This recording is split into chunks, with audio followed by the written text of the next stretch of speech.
ایک روز حضرت موسیٰ علیہ السلام چند لوگوں سے باتیں کر رہے تھے۔ ایک شخص نے آپ سے پوچھا کہ وقت کا سب سے بڑا عالم کون ہے؟ حضرت موسیٰ علیہ السلام کے منہ سے بے ساختہ نکل گیا، میں۔ مگر انہیں فوراً ہی کچھ بے چینی سی محسوس ہونے لگی۔ انہیں یوں محسوس ہوا جیسے اس کا جواب صحیح نہیں تھا۔ اس پر اللہ تعالیٰ نے انہیں بتایا کہ بہت دور ایک جگہ ہے جہاں دو دریا آپس میں ملتے ہیں۔ دریاؤں کے اس سنگم کے پاس ہی ایک پارسا بزرگ رہتے ہیں۔ کائنات کے اسرار و واقعات کے اسباب کے بارے میں ان کا علم بے حد وسیع ہے۔ علم و دانش میں کوئی بھی ان کا مقابلہ نہیں کر سکتا۔ حضرت موسیٰ علیہ السلام کو ایسے نیک عالم سے ملنے کا سخت اشتیاق تھا۔ انہوں نے اس مرد دانا سے ملاقات کرنے کے لیے اللہ سے دعا کی۔ اللہ تعالیٰ نے انہیں ہدایت کی کہ وہ ایک ٹوکری میں ایک مردہ مچھلی رکھ کر ایک خاص سمت کی جانب روانہ ہو جائیں۔ جس جگہ مردہ مچھلی زندہ ہو کر پانی میں چھلانگ لگا دے، بس وہیں اس عالم بزرگ سے ان کی ملاقات ہو جائے گی۔ حضرت موسیٰ علیہ السلام نے ایک مردہ مچھلی لی، اسے ٹوکری میں ڈالا اور اپنے وفادار خادم کو لے کر اس دانا بزرگ کی تلاش میں نکل کھڑے ہوئے۔ چلتے چلتے وہ بہت تھک گئے۔ اتنے میں انہیں دو دریا کا سنگم نظر آیا۔ وہ رک گئے اور ایک قریبی چٹان پر بیٹھ گئے۔ انہوں نے مردہ مچھلی والی ٹوکری زمین پر رکھ دی اور کچھ دیر سستانے کے لیے لیٹ گئے۔ لیٹتے ہی ان کی آنکھ لگ گئی۔ کچھ دیر بعد آنکھ ذرا پہلے کھل گئی تو وہ کیا دیکھتے ہیں کہ مردہ مچھلی زندہ ہو گئی ہے اور پھرتی سے چھلانگ لگا کر پانی میں تیرنے لگی، اور پھر آنکھ جھپکتے ہی پانی کی لہروں میں غائب ہو گئی۔ کچھ دیر بعد حضرت موسیٰ علیہ السلام کی آنکھ بھی کھل گئی اور دونوں آپس میں باتیں کرنے لگے، مگر انہیں مچھلی والا واقعہ سنانا بھول گیا۔ دونوں ساتھی تازہ دم ہو کر پھر اپنے سفر پر روانہ ہو گئے۔ کافی فاصلہ طے کرنے کے بعد وہ تھک ہار کر ایک بار پھر آرام کے لیے ایک جگہ بیٹھ گئے اور ہلکی پھلکی باتیں کرنے لگے۔ باتوں باتوں میں اس نے حضرت موسیٰ علیہ السلام کو مچھلی والا واقعہ کہہ سنایا تو حضرت موسیٰ علیہ السلام نے چونک کر کہا، ارے بھائی، وہی تو وہ جگہ تھی جہاں ہم نے دانا بزرگ سے ملنا تھا۔ دونوں فوراً الٹے پاؤں روانہ ہوئے اور تیزی سے قدم اٹھاتے ہوئے پھر دریاؤں کے سنگم والی جگہ پر پہنچ گئے۔ سنگم پر پہنچ کر انہوں نے ادھر ادھر نگاہ ڈالی تو ایک سفید ریش بزرگ نظر آئے۔ وہ یاد الہی میں ہمتن مصروف تھے۔ آپ ہی وہ دانا بزرگ تھے جن کی حضرت موسیٰ علیہ السلام کو تلاش تھی۔ آپ کا نام خضر علیہ السلام تھا اور اللہ تعالیٰ نے آپ کو بہت علم اور دانش عطا کی تھی۔ جب وہ بزرگ نماز سے فارغ ہوئے تو حضرت موسیٰ علیہ السلام اور اس کے دوست نے انہیں نہایت احترام سے سلام کیا۔ حضرت موسیٰ علیہ السلام نے انہیں بتایا کہ وہ دور دراز سے ان کی ملاقات کے لیے حاضر ہوئے ہیں۔ وہ کچھ عرصہ ان کے ساتھ رہنا چاہتے ہیں تاکہ ان کے وسیع علم اور تجربہ سے فائدہ اٹھا سکیں۔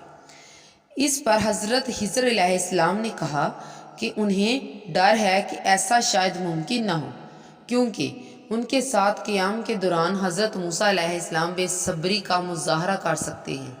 وہ ہر بات پر بلا وجہ شک و شبہ کر کے ان پر بے معنی سوالات کی بوچھاڑ کر سکتے ہیں، جس سے علم و دانش حاصل کرنے کا معاملہ نازک صورت اختیار کر سکتا ہے۔ حضرت موسیٰ علیہ السلام نے یقین دلایا کہ وہ احتیاط، تحمل اور صبر کا مظاہرہ کریں گے۔ انہوں نے حضرت خضر علیہ السلام کی تمام شرائط اور ہدایات پر سختی سے کاربند رہنے کا وعدہ کیا۔ حضرت موسیٰ علیہ السلام کے اصرار پر حضرت خضر علیہ السلام راضی ہو گئے۔ جب یہ بات آپس میں بخوبی طے ہو گئی تو وہ تینوں کائنات کے اسرار و واقعات کے اسباب کا کھوج لگانے کی خاطر علم اور آگاہی کی دلچسپ سفر پر روانہ ہو گئے۔ دریا کے کنارے چلتے چلتے وہ ایک ایسے مقام پر پہنچے جہاں ایک اچھی خاصی مسافر کشتی کھڑی تھی۔ حضرت خضر علیہ السلام نے کشتی کا کرایہ دریافت کیا، مگر ملاحوں نے انہیں پہچان لیا اور ان سے ان کے ساتھیوں سے احتراماً کرایہ وصول کرنے سے انکار کر دیا۔ تینوں مسافر کشتی پر سوار ہو کر دوسرے کنارے پر پہنچ گئے۔ حضرت خضر علیہ السلام نے کشتی کے ایک تختے پر کچھ توڑ پھوڑ کر ڈال لی، جس سے وہ کافی بد شکل نظر آنے لگی۔ حضرت خضر علیہ السلام کی اس عجیب حرکت پر حضرت موسیٰ علیہ السلام کو بہت حیرت اور افسوس ہوا۔ انہوں نے سخت حیرانی کی عالم میں کہا، ملاحوں نے ہمارے ساتھ کیسا عمدہ سلوک کیا تھا، مگر آپ نے تو ان بیچاروں کی کشتی کا خلیہ ہی بگاڑ ڈالا۔ حضرت خضر علیہ السلام نے آرام سے کہا، میں نہ کہتا تھا کہ آپ میرے ساتھ صبر تحمل سے نہ چل سکیں گے۔ حضرت موسیٰ علیہ السلام نے معذرت کرتے ہوئے کہا، میں تو اپنا معاہدہ بھول ہی گیا تھا۔ انہوں نے وعدہ کیا کہ وہ آئندہ احتیاط کریں گے۔ وہ تھوڑی دور ہی گئے تھے کہ سامنے ایک میدان دکھائی دیا۔ میدان میں چند بچے کھیل رہے تھے۔ حضرت خضر علیہ السلام نے آتے ہی ایک بچے کو پکڑ لیا اور اسے وہیں مار ڈالا۔ یہ دیکھ کر حضرت موسیٰ علیہ السلام پر کپ کپی طاری ہو گئی۔ ان کے صبر کا پیمانہ لبریز ہو چکا تھا۔ انہوں نے حیرت اور ہمدردی میں ڈوبی ہوئی آواز میں پوچھا، آپ نے اس معصوم بچے کو ناحق مار ڈالا ہے، کیا یہ صریح ظلم نہیں؟ حضرت خضر علیہ السلام بولے، میں نے کہا نہیں تھا کہ آپ ان پراسرار باتوں کے بارے میں بلا وجہ پوچھ گچھ سے باز نہیں رہ سکیں گے۔ حضرت موسیٰ علیہ السلام نے پھر معذرت پیش کی۔ آپ نے کہا کہ اگر انہوں نے تیسری بار ایسی غلطی کی تو مرد دانا کو پورا اختیار ہوگا کہ وہ انہیں اکیلا چھوڑ کر اپنی راہ لے۔ کچھ وقفے کے بعد انہوں نے علم و بصیرت کا ٹوٹا ہوا سفر آج سے نو شروع کر دیا۔ سورج غروب ہو رہا تھا کہ وہ ایک چھوٹے سے گاؤں کے قریب سے گزرے۔ دیہاتی کافی کھاتے پیتے دکھائی دیتے تھے، مگر انہوں نے مسافروں کو رات بھر کے لیے خوراک اور رہائش مہیا کرنے سے صاف انکار کر دیا۔ چنانچہ تینوں ساری رات بھوکے پیاسے گاؤں کے باہر پڑے رہے۔ اگلی صبح جب یہ لوگ بیدار ہوئے تو حضرت خضر علیہ السلام کی نگاہ ایک بوسیدہ مکان پر جا پڑی۔ مکان کی ایک دیوار بہت ہی ساختہ ہو چکی تھی اور یوں دکھائی پڑتا تھا جیسے وہ کسی وقت بھی دھڑام سے گر پڑے گی۔ حضرت خضر علیہ السلام اٹھے اور دیوار کی مرمت کر ڈالی۔ حضرت موسیٰ علیہ السلام کو اس بات پر سخت حیرت ہوئی۔ دیہات کے طوطا چشم لوگ ان سے اس قدر سرد مہری سے پیش آئے تھے، مگر حضرت خضر علیہ السلام نے ان کی دیوار کو اس قدر پریت سے کیوں مرمت کر ڈالی؟ ان سے نہ رہا گیا اور وہ حضرت خضر علیہ السلام سے بے ساختہ پوچھ بیٹھے، آپ نے اس قدر روکھے پھیکے لوگوں سے کمال ہمدردی اور عنایت کا اظہار کیوں کیا؟ آپ ان سے کم از کم مرمت کے کام کی اجرت ہی مانگ لیتے، معاوضے کی رقم سے ہم کھانے پینے کا کچھ سامان ہی خرید لیتے۔ حضرت خضر علیہ السلام مسکرائے اور بڑے اطمینان سے حضرت موسیٰ علیہ السلام کی طرف دیکھتے ہوئے بولے، بس میرا اور آپ کا معاملہ اب یہاں ختم ہوتا ہے۔ ان حالات میں ہم اکٹھے ہرگز نہیں رہ سکتے۔ بہرکیف الوداع کہنے سے پہلے میں آپ کو ان تینوں واقعات کی اصلیت اور اسباب کے بارے میں سب کچھ بتائے دیتا ہوں کہ میں نے یہ سب کیوں کیا۔ حضرت موسیٰ علیہ السلام ہمتاً گوش ہو گئے۔ مرد دانا نے تینوں پراسرار واقعات پر تفصیلی روشنی ڈالنا شروع کی۔ کشتی کو بد شکل کرنے والا واقعہ کیا تھا؟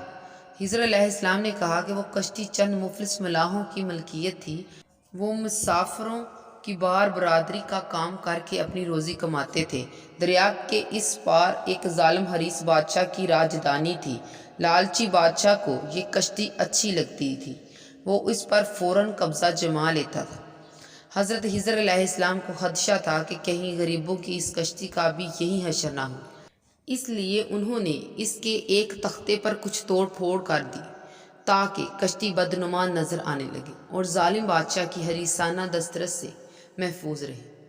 وہ معصوم لڑکا جسے خضر علیہ السلام نے قتل کر دیا تھا بہت ہی نیک والدین کا اکلوتا بیٹا تھا، مگر صحبت بد میں بیٹھ کر وہ ایک خطرناک بدمعاش کی صورت پروان چڑھ رہا تھا۔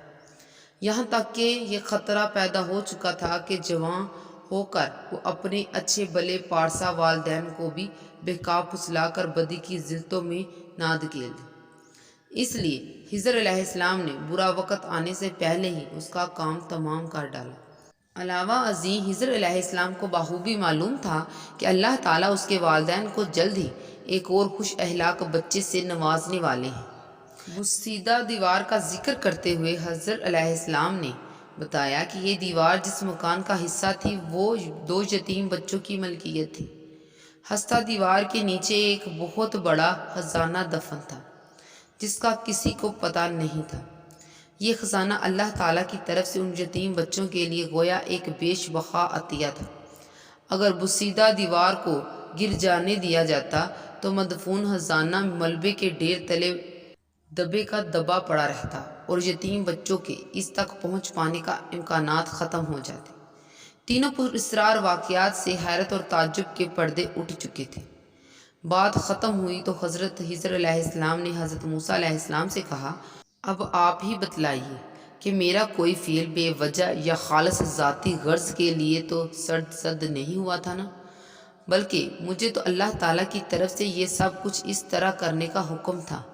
حضرت موسیٰ علیہ السلام نے مرد دانا کی مختصر سی صحبت سے بہت کچھ سیکھا تھا۔ اب ان کی جدائی کا لمحہ آ پہنچا تھا۔ آپ نے ان سے اجازت چاہی اور الوداع کہا۔ حضرت موسیٰ علیہ السلام اپنے خادم کے ساتھ گھر کی طرف روانہ ہوئے۔ راستہ بھر موسیٰ علیہ السلام حضرت خضر علیہ السلام کی دانائی اور تجربہ پر بے حد حیرت محسوس کرتے رہے۔ انہیں یہ بات بخوبی سمجھ آ چکی تھی کہ یہ کائنات ایک پراسرار بستی ہے اور علم و دانش اور مشاہدہ و تجربہ کے بغیر یہاں مؤثر اور کامیاب زندگی ممکن نہیں ہے۔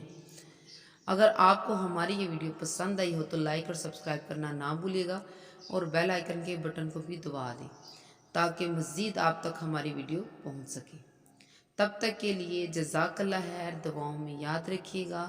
اللہ حافظ۔